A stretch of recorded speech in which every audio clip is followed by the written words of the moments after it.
Peace, Yah bless.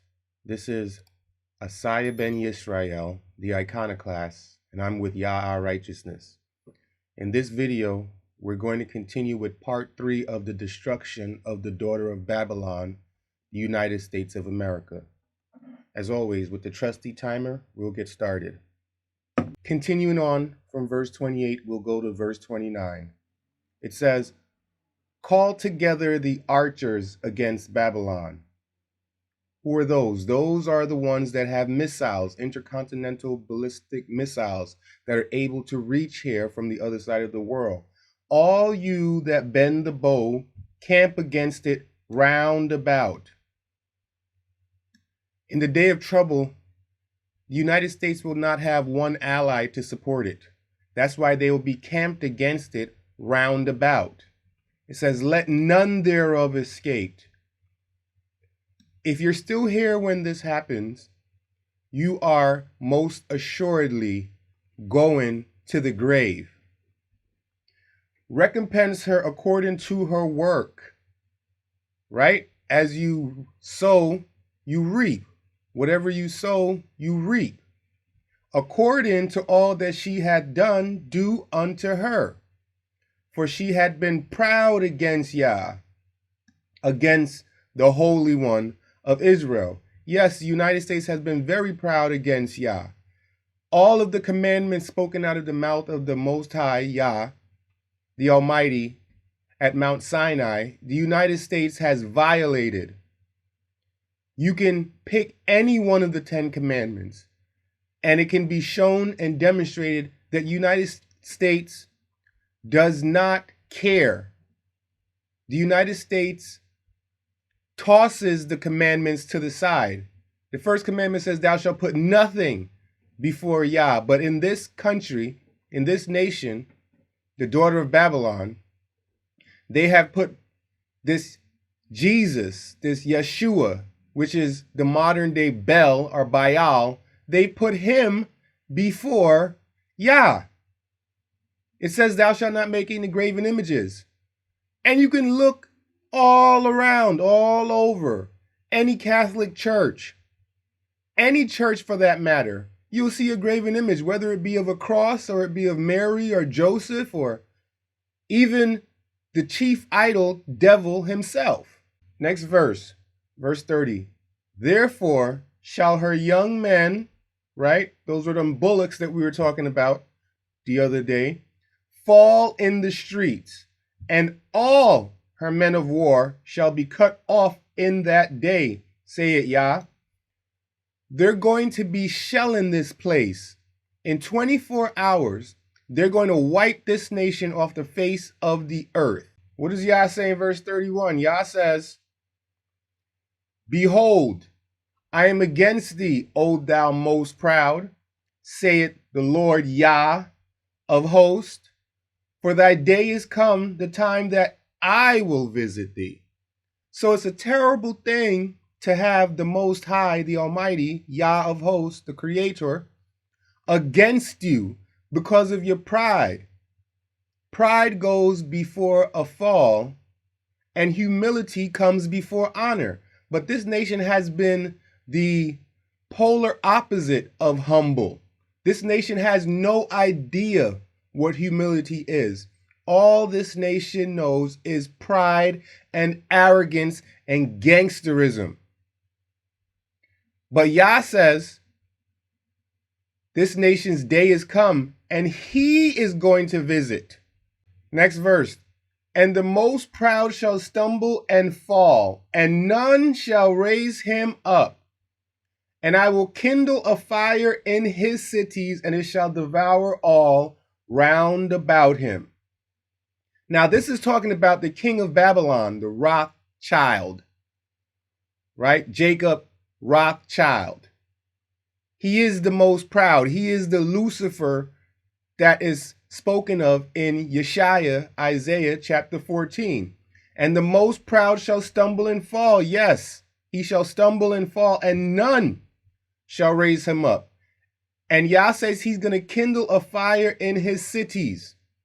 Jacob Rothschild does not live in the United States. He lives somewhere over in Britain, I believe.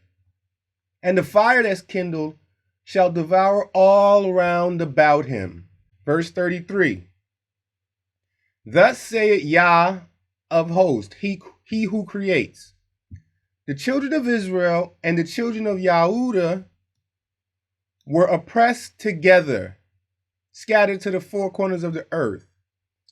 And all that took them captives held them fast. They refused to let them go. Now, you know that the children of Israel were scattered to the four corners of the earth, and in every nation that we went to, we were oppressed. Whether it be Canada, whether it be the daughter of Babylon, whether it be Brazil, whether it be over on the continent of so-called Africa, which is really Eden, whether it be over in China, whether it be in Europe, whether it be in Britain, whether it be in Portugal.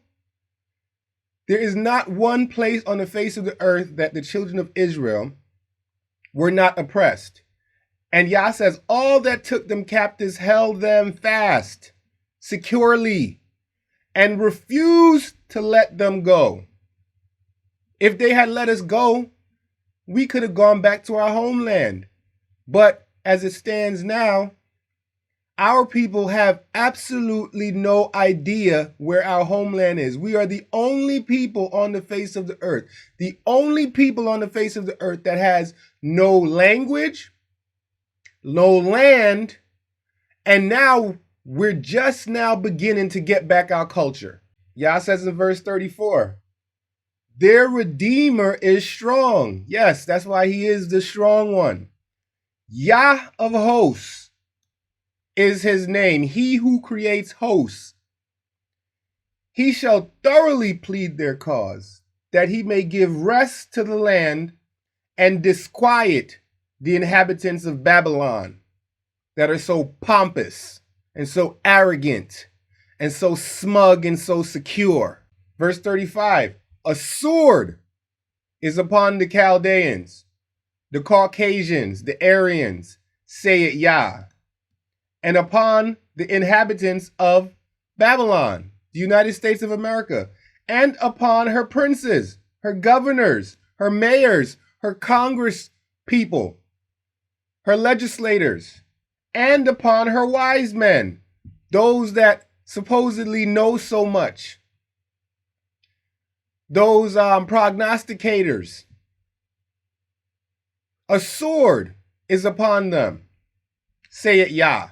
Verse 36, a sword is upon the liars, like Fauci, like Gates, like Trump, like Biden, like Obama. A sword is upon the liars, the politicians, and they shall dote. What does that mean? They shall become foolish, sound stupid. Fauci flip-flops more than a pair of slippers. A sword is upon her mighty men, and they shall be dismayed. Who's her mighty men? Those are the people in the army, the fighters. Next verse. A sword is upon their horses, and upon their chariots, and upon all the mingled people that are in the midst of her, and they shall become as women. A sword is upon her treasures, and they shall be robbed. What does it mean a sword is upon the horses? What are the modern day horses? Cars. And upon their chariots, what are those? The weapons or the tanks, the machines of war.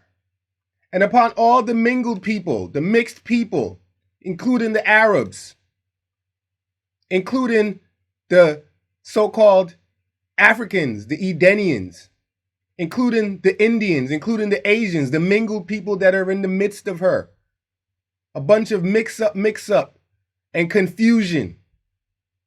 And they shall become as women. Don't we see that happening now already with the transformers, the transgenders, the intersex, the lesbians and gays and the alphabet soup people? A sword is upon her treasures, and they shall be robbed. Don't you see that the treasury is being robbed right now with the massive printing of so-called stimulus money that's going to the top 1%? That's robbery. Verse 38, a drought is upon her waters, and they shall be dried up. Have you heard of the mega drought in the West Coast? The mega drought that's taking place on the West Coast, where there is virtually no water. Farmers have to decide which crops to kill in order to protect the other crops so that they can survive. A drought is upon her waters, and they shall be dried up. Why? For it is the land of graven images, and they are mad upon their idols. You try and tell a person that this Jesus idol devil is idolatry. They will get mad. Mad angry, mad insane. It's the land of graven images. Just go to any church, any mosque, any synagogue, and you will see the graven images. You will see a cross. You'll see something about a cobblestone or a moon, crescent moon, or you'll see the so-called Star of David when David never had a star. What does Yah say?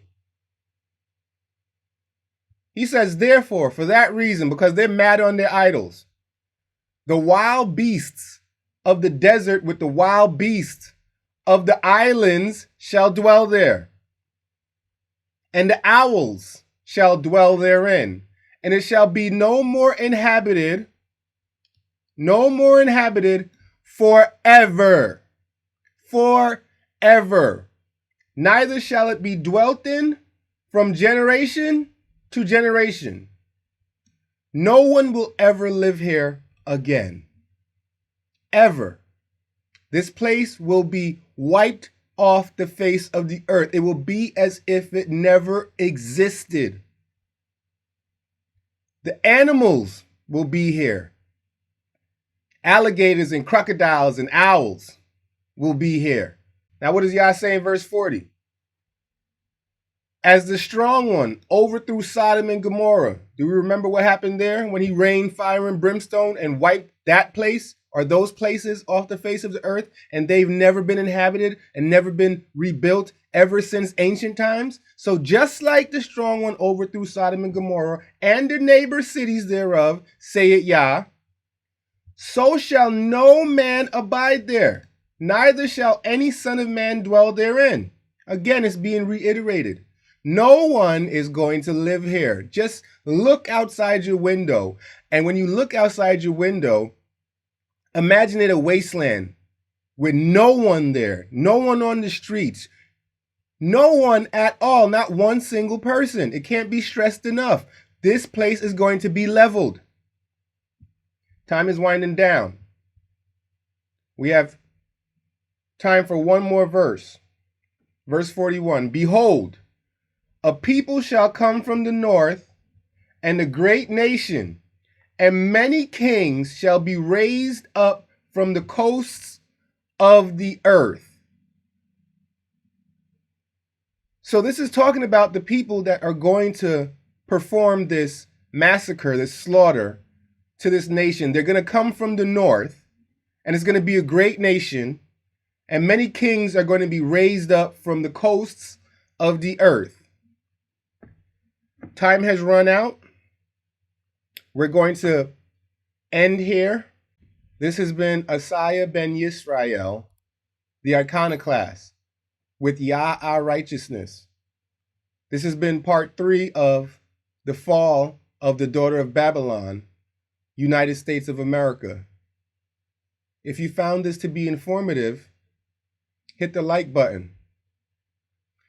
If you would like more content like this, hit subscribe and hit the bell. If you have any questions, feel free to leave them in the comment box below. Until next time, peace Yah bless.